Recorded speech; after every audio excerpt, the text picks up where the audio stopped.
Now, great news for applicants in Queensland because Queensland has got double the allocation compared to last year. So last year, Queensland only had 600 seats for 190, 600 for 491, total 1,200 seats. This year, they've got 2,600 seats.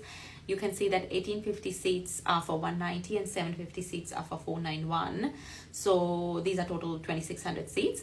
So this is great news because usually Queensland is the one who's always like left out, being a bigger state, who's always given less number of seats compared to other big states like New South Wales, Victoria, even South Australia, Western Australia. Queensland has always got low numbers. But this year, Queensland has got double the allocation.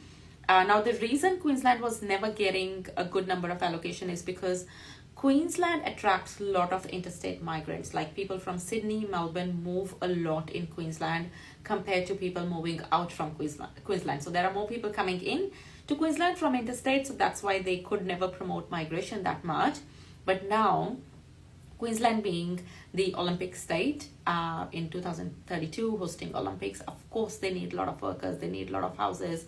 They have to accommodate a lot of people who are actually going to come to Queensland to live here, you know, and people will start moving here a year before Olympics, and, you know, especially the athletes and people who will be visiting Queensland. So there's like a lot of progress we will see in Queensland. Of course, to accommodate that, they have to invite skilled people.